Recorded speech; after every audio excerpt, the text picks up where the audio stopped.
How to have fun anytime, anywhere. Step 1. Go to ChumbaCasino.com. ChumbaCasino.com. Got it. Step 2. Collect your welcome bonus. Come to Papa welcome bonus. Step 3. Play hundreds of casino-style games for free. That's a lot of games. All for free? Step 4. Unleash your excitement. Woohoo! Chumba Casino has been delivering thrills for over a decade. So claim your free welcome bonus now and live the Chumba life. Visit ChumbaCasino.com. No purchase necessary. VGW Group. Void where prohibited by law. 21 plus. Terms and conditions apply. And now, Peter Paul Mounds, Almond Joy, and Cadbury Chocolate Bars presents Alien Worlds. This is Lee Hansen. The next 2 episodes of Alien Worlds will not involve Starlab or our friends in the ISA. This week, Alien Worlds pursues a new horizon. We're going to take you on a mystical journey through a science fiction fantasy adventure that explores the intergalactic origins of spiritual evil, and how the inhabitants of the ancient planet of Elethea set out to neutralize that evil over 2,000 years ago. Here then are Olin Soule, Lorene Tuttle, Russi Taylor, and Roger Dressler in Part 1 of our special presentation, Earthlight.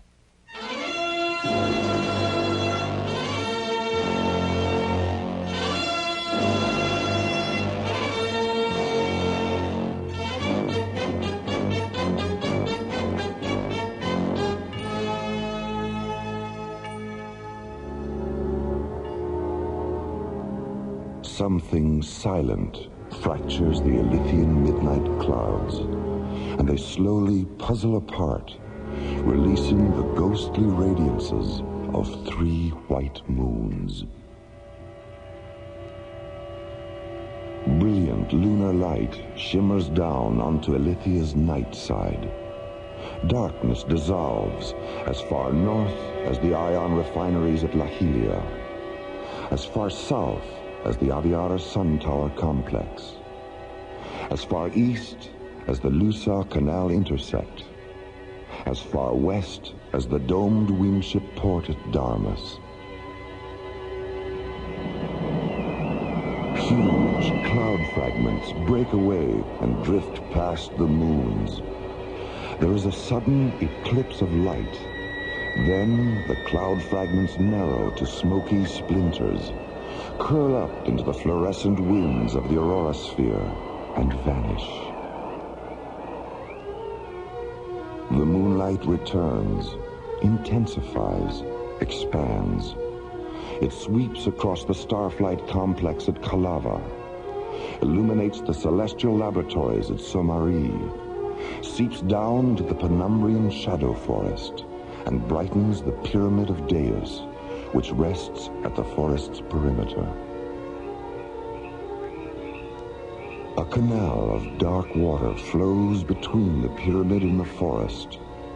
Iridescent nova blossoms on the canal bottom sense the moonlight and rise to the surface, their translucent petals shimmering with color. Docked at the edge of the canal is a slender Elethean wingship, its triangular sails folded, its 30-foot-long transparent metal hull low in the water. The huge main chamber inside the pyramid is illuminated by the pale yellow flames of 100 thick white candles. Moonlight streams in through the stained glass sky windows at the chamber's peak.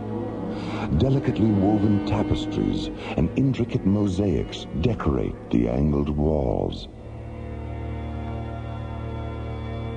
Beneath the sky windows sits Daos, the Father, Elethea's most highly evolved divine scientist. On the carved wooden table in front of him is an ancient voice book, its pages embossed with complex hieroglyphs. As he moves his fingertips over the hieroglyphs, the book voice tells him the future, reaffirming his dream about another expedition to the planet of Terra Lu. A beautiful woman is blinded by visions of immortality and falls to sleep in a flower field. A star machine floats down into the scented voids of summer. A child is born. A healer of spirits walks across the deep currents of a faraway sea. The suffering are comforted. The dying are healed. The dead are reborn. The healer of spirits ascends to the stars. Terra Lu sinks below the fiery horizons of an alien sun. Faces look up. The sky stands still. Terra Lu. So many expeditions. So little progress. So many of our sons and daughters lost. 1,000 years, and it's just beginning. Daos? Oh, come in and sit with me, Sibylla. Have you seen the sky, Daos? The clouds are gone and the moons are out. It's a perfect night for star flying. Mm-hmm. The book said it would be. Has the book reaffirmed that we're returning to the Veda sector of Terra Lu? Yes, and it told me about the woman. Her name is Aram. She's young and strong and beautiful. And she's never known the Darkbringer virus. Elethea had never known the virus either. Do they share the same blood? Yes. And because they do, the embryon child implanted in Elethea during the last expedition and the embryon child of this expedition will share the times to come. The times to come. How are things progressing at Kalava? The ship was moved to Dome 3 at sunset for fueling and ancillary pre-flight maintenance. Has Aram's embryon child been taken aboard? Yes. Lyria took him into the ship's nucleus chamber at moonrise. She's holding him in the secondary Genesis tank while Karmas finishes refocusing the convection lenses on the primary. And what about Zuriel? Has he installed the new Paratron refractor? He's still working on it. He would have finished by now, but there was a technical setback. Oh? When Zuriel examined the new refractor, he found that 2 of the waveform links were flawed. There wasn't time to send it back to Soma Ray, so he's correcting the flaw with a series of Nimbus filters. Nimbus filters? I wasn't aware that such things existed. They didn't until now. Zuriel synthesized them in the Spectrum Laboratory in Dome 6. Is this the beginning of a new era in Elethian technology? Well, Zuriel seems to think so. You know how he is when he does something especially inventive. Yes. Yes, I know. Daos. When Aram's embryon child evolves to his final form and begins his work, will he be alone? He will at first. But eventually there will be a multitude. How will it end? Tears, blood, a heart pierced with metal. And what will become of us? Will we return to Elethea? The book didn't know, Sibylla. Where the journey back should have been, there was only silence. Alien World's special presentation of Earthlight will continue. This woman's sorry for keeping you guessing. You never know what I'll do. That's why I'm here confessing. It's because sometimes I feel like a nut, sometimes I don't. Joy's got nuts, Mounds don't. Joy's got chocolate, coconut and munchy nuts too. Mounds got chocolate and chewy coconut. Ooh. Sometimes I feel like a nut, sometimes I don't. Joy's got nuts, Mounds don't. Because sometimes I feel like a nut, sometimes I don't. Sometimes I feel like a nut, sometimes I don't.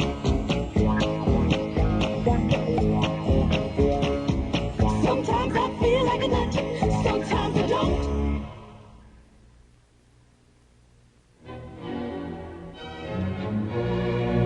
Alien World's special presentation of Earthlight continues. Daos, was the book able to calculate the time lapse between our departure from Elethea tonight and our penetration of Terra Lu's gravity veil? Yes. 11 solar days, 9 phenomeners. When will we make contact with Aram? 3 phenomeners past sunrise on the morning of the 12th day. She'll be alone in a field near her village, gathering red and white flowers. Red and white. Blood and purity. Yes. The 2 elements that will haunt Aram to the end of her days. Well, it's getting late, Sibella. We'd better start for Kalava. As Daos and Sibella walk down the luminescent gemstone path leading to the canal, a swarm of fluorescent blue spider moths stream out of the shadow forest, circle the canal's reflection of Elethea's 3 moons, and streak away into the flower-scented night.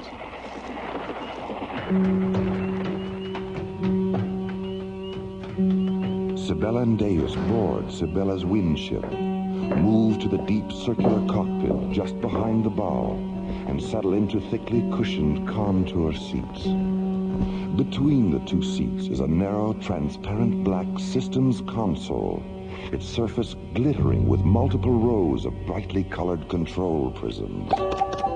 Sibella touches 3 of them, interfacing the windship's guidance system with a central canal link encoder at Darmus, the huge domed windship port which lies 75 demivectors south of the pyramid. Your request for automatic guidance parameters has been received, Sibella. Your vessel will proceed from the Avatar Pyramid tributary through the Lusaw Canal intersect to the Tamil Embryo tributary arch. Automatic guidance will be terminated and manual control returned as you pass beneath the arch and approach the Kalava subcanal. Tiny levers fold open the windship's thin metal masts, releasing a quiet, magnetically generated wind which swells the translucent yellow sails. The small, graceful ship drifts out into the center of the canal, turns 45 degrees, and moves forward through the clean, clear water, nova blossom particles flaring in its wake.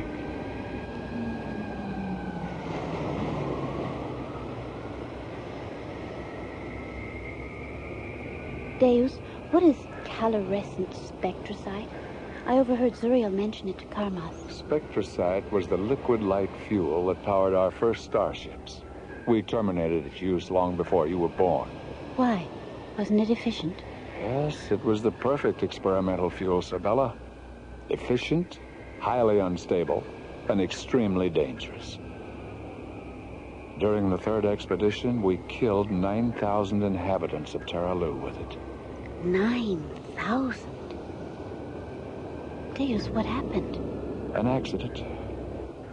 A circuit malfunction caused a fuel bay hatch to open, and an armed spectrosite fuel pod was ejected.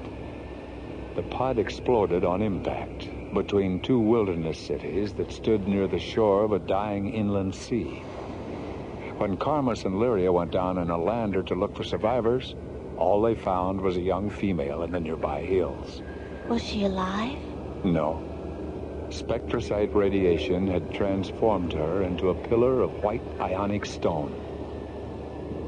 She stood like a statue, looking back at where the 2 cities had been.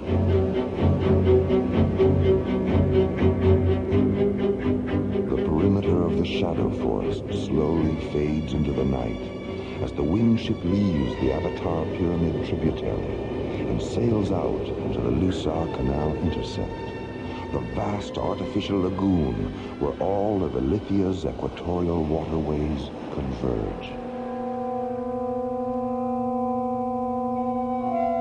Daos settles back in his seat, looks up at the 3 moons through half-closed eyes, and slowly wills himself into a memory trance. A chill surges through his body. The nuclei of his secondary blood cells divide, releasing the organically stored experiences of another time. Then a bright rushing sound only he can hear takes his mind 1,000 years into the past. Sunlight and warm winds touch his face. He glides over the sea of echoes in a small windship. In the bright, pale green distance is Reviva Island. On it stands the great white dome of Elethea's exobionic observatory. The observatory has been receiving and analyzing scan tracings from 2 drone flyers, which are exploring the void of the 9 worlds in the far galaxy of Sirius. Both flyers have discovered something unexpected and ominous. Daos, the observatory matriarch, is concerned.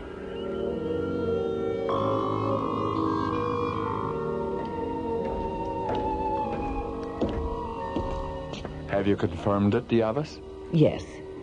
Sit here beside me, Daos. I'll transfer the visual data to the wall screen. An abstract 3-dimensional scan pattern fluoresces onto the large triangular wall monitor and slowly becomes a geological image of multi-layered earth and volcanic rock. Embedded in one of the layers are the mummified bodies of 3 nude humanoid women. Next to them are 5 black skeletons whose grotesque skulls resemble the heads of ebony gargoyles. Each skeleton lies against a secondary pattern of thin black bones, the bones of what were once large, bat-like wings. Another world contaminated by Darkbringers. Is it a planet in this star system? No. It's in the Sirius galaxy. Terra Lu, the only inhabited planet in the void of the 9 worlds. Drone flyer Septus began transmitting these substrata images 7 days ago. Was it a full-scale invasion? No, it was confined to a relatively small area near Terra Lu's equatorial meridian. When did it happen? 19 light eons ago, just as Terra Lu was entering its 3rd neuroevolution. They lived in caves then, Daos, and ate the flesh of things that crawled and flew. How large was the attack force? 1 Darkbringer Legion, probably an inquest unit. They invaded the cave settlement, killed the males and children, and then attacked the females. The same assault methods they used here, and on Anianus and Telluria. Why didn't the assault extend beyond that one area? The region was destroyed during the attack by a first-magnitude stratoconvulsion and volcanic eruptions. An enormous chasm breached open, and the entire settlement collapsed into it. The Darkbringer Armada was probably in an observation orbit during the assault, but when they saw the instantaneous destruction of an entire legion, I think they became frightened and moved out into deep space. Yes, you're probably right. They always did become blind with confusion in the presence of unexpected planetary convulsions. Have the reproductive organs of the dead females been analyzed? Drone flyer Erebus transmitted its scanner analysis last night. The bodies of all 3 females contain traces of calcified Darkbringer insemination fluid. Have you received a retrospective survival projection? Yes.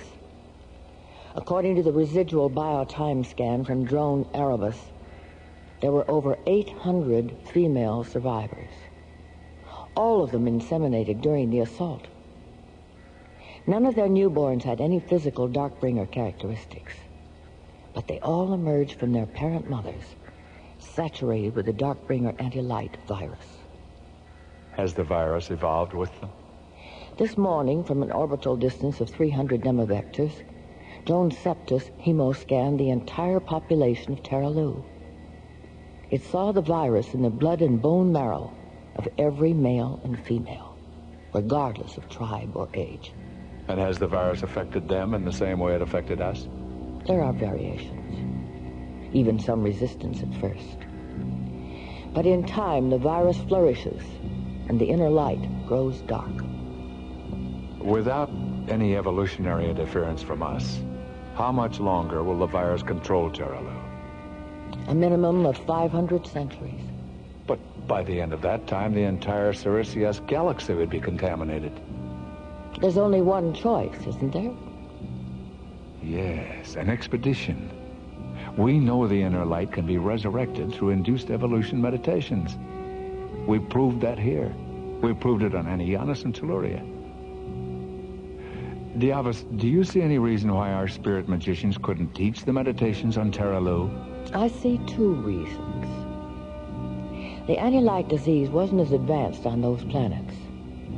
And where Embryons and Telluria were both entering an age of radiance when the invasions came, Terra Lu is still hyper-primitive and superstitious. It would be impossible to land ships there without terrifying. Our teachers will have to come to Terra Lu from within, not from without. Embryons. Yes. Created from your blood and implanted in their females. It would take time. It would be difficult. It would be dangerous. But in the end, the virus would be neutralized. The light would be resurrected. And Terra Lu would no longer be divided against itself.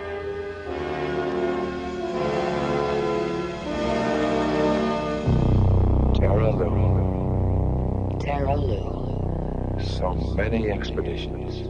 It would take time. So little progress. It would be difficult. So many of our sons and daughters lost. It would be dangerous. 1,000 years. But in the end, the virus would be neutralized. The light would be resurrected. And Terra Lu would no longer be divided against itself.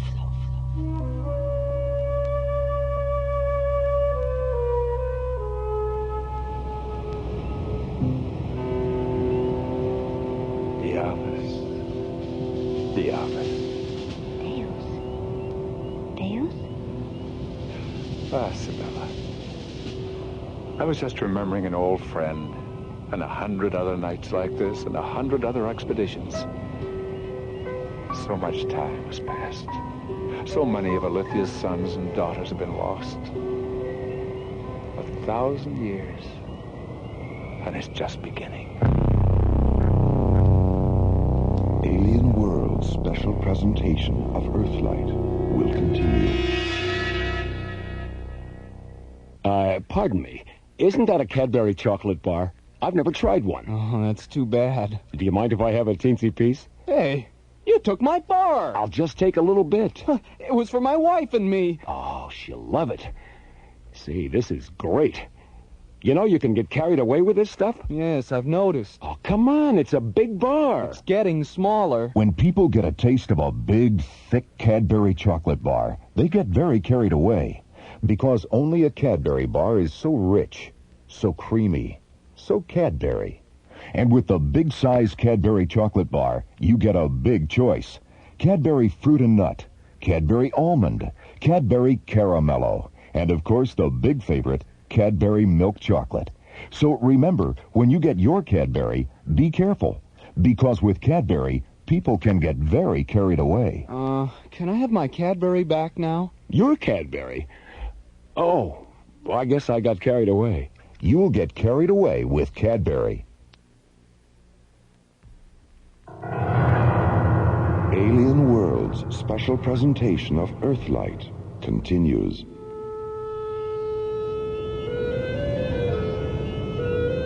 What did you do after the Dawnbringers killed your parent mother and father? I escaped into the wilderness of Daos with a group of scientists and technical magicians from the city of Tialin. We thought we'd be safe there, but 3 days after the initial attack, Darkbringer annihilation squads began saturating the atmosphere and waterways with the virus. Eventually, we all became infected to some degree. The effects of the anti-light disease have never been described to me, Daos. What actually happens? It begins with an underlying discontent with the ceremonies and celebrations of life. Intelligence is corrupted. Emotion displaces logic. Imagination ceases to evolve.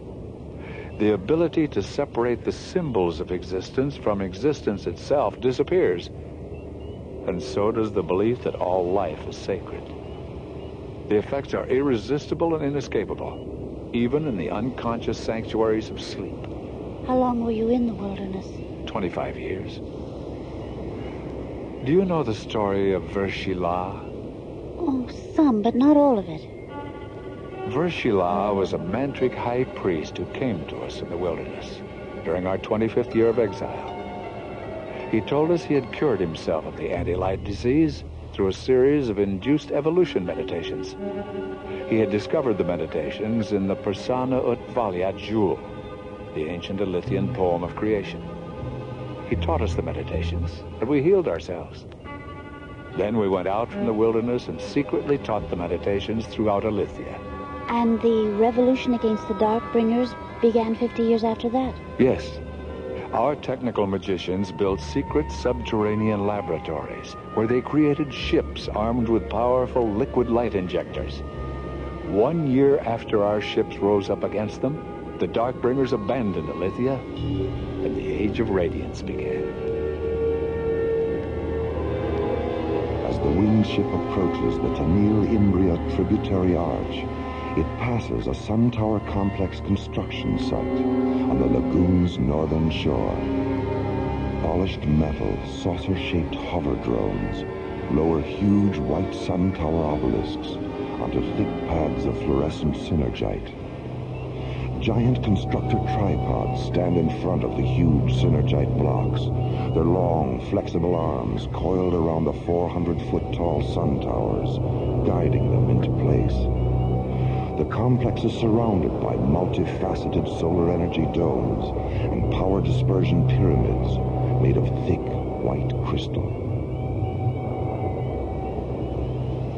Did you see Shiva today? Yes, we walked in the forest this morning. How does she feel about the new sun tower complex? It looks as though it's nearly finished. She's delighted with its progress. The iron refineries at Lahilia and the floral hatcheries at Vianatet are already drawing power from it. She estimates it'll be fully operational in another 6 days. We'll be halfway to Terra Lu in 6 days. Sibella, are you concerned that the book didn't know if we'd be coming back? What will become of us, Daos, if the ship should fall into a star? The prospect of death doesn't disturb you, does it? No. No, I thought not. Then, what does? Rebirth. Have you ever imagined what it would be like to be reborn on some other planet? One that wouldn't care about our secrets, or understand our ecstasies, or forgive our failures? There's no such planet, Sibella. Not in this universe.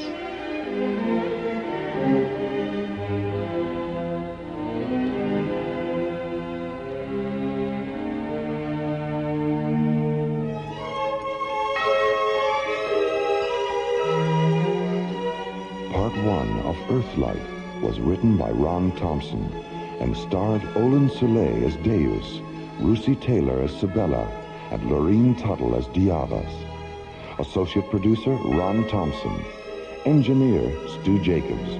Music director, Tom Rounds. Assistant to the producer, Jim Cook. Technical consultant, Peter Sky. Alien Worlds was created, produced, and directed by Lee Hansen and was distributed by Watermark Incorporated.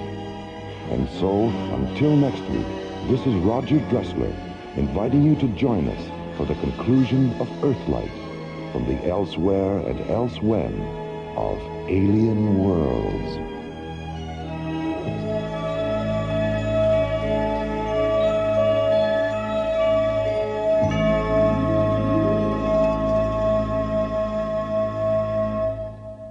Peter Paul and Cadbury Chocolate Bars hope you have enjoyed Alien Worlds. It is Ryan Seacrest here. There was a recent social media trend which consisted of flying on a plane with no music, no movies, no entertainment. But a better trend would be going to ChumbaCasino.com. It's like having a mini social casino in your pocket. Chumba Casino has over 100 online casino-style games, all absolutely free. It's the most fun you can have online and on a plane. So grab your free welcome bonus now at ChumbaCasino.com. Sponsored by Chumba Casino. No